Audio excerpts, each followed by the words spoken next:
चलिए भाई, तो निर्देशांक ज्यामिति का ये वाला सवाल देखते हैं। इसमें भाई क्या कह रहा है, इसमें कह रहा है कि निम्न अंकित बिंदुओं के निर्देशांक ज्ञात कीजिए। ये जो बिंदु अंकित हैं, जैसे कि ये एस है, ये जी है, ये क्यू है, ये एच है, ये आई पी, ये सारे जो बिंदु हैं, इनके हमें क्या बताने हैं, इनके हमें निर्देशांक बताने हैं। ठीक भाई, तो यहाँ पर सबसे पहले पता लगाते हैं किसके निर्देशांक, सबसे पहले पता लगाते हैं एस के निर्देशांक। ठीक भाई, तो एस के निर्देशांक क्या होंगे।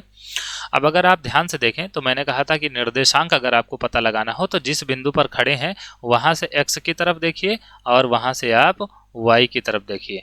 तो एक्स की तरफ देखेंगे तो भाई एक्स में सिद्धांत पे नंबर कौन दिख रहा है, एक्स के सिद्धांत पे नंबर दिख रहा है 5, इसका मतलब एक्स होगा 5। और वाई की तरफ नंबर दिख रहा है 6, तो वाई हो जाएगा 6। तो इस बिंदु के निर्देशांक क्या हो जाएंगे, ये हो जाएंगे 5, 6। ठीक भाई, तो चलिए जी का पता लगाते हैं। जी पर खड़े होइए तो पहले आप एक्स की तरफ देखिए, तो एक्स कितना है 3 है, और वाई कितना है, वाई है 2। तो इस बिंदु के निर्देशांक क्या हो जाएंगे, इस बिंदु के निर्देशांक हैं वो क्या हो जाएंगे, वो हो जाएंगे भाई 3, 2। ठीक, यहाँ पर आप क्यों पर खड़े हो जाइए, क्यों से आप एक्स की तरफ देखेंगे तो आपको -1 दिख रहा होगा, तो ये हो गया -1। और आप वाई की तरफ देखेंगे तो आपको 3 दिख रहा है, तो इस बिंदु के निर्देशांक कितने हो गए, -1, 3। तो ये क्यों है भाई। और अगर आप एच पर देखें तो एक्स की तरफ अगर आप देखते हैं तो -3 मिलेगा, वाई की तरफ अगर आप देखेंगे तो +1 मिलेगा। तो इस बिंदु के निर्देशांक होंगे -3, 1। तो ये क्या है, ये है एच।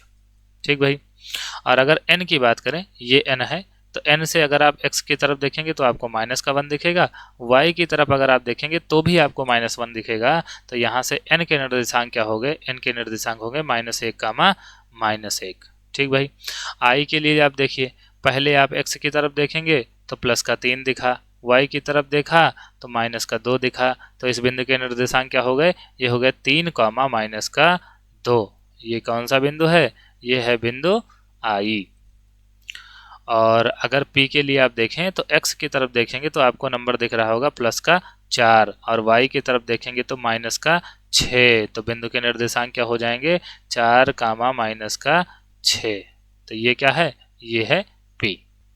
तो भाई सब बिंदुओं के बारे में हमने बता दिया, और आपको बड़ी ही आसानी से समझ में आया होगा कि भाई हम किसी भी जो बिंदु दिया है चतुर्थांश में उसके निर्देशांक कैसे पता लगा सकते हैं। कुछ नहीं करना है भाई, पहले आपको x की तरफ देखना है, जो भी नंबर दिख रहा है वो ले लेना है, नोट कर लेना है, और फिर आप y अक्ष की तरफ देखेंगे, जो भी नंबर दिखे वो आपको देख लेना है। ठीक भाई।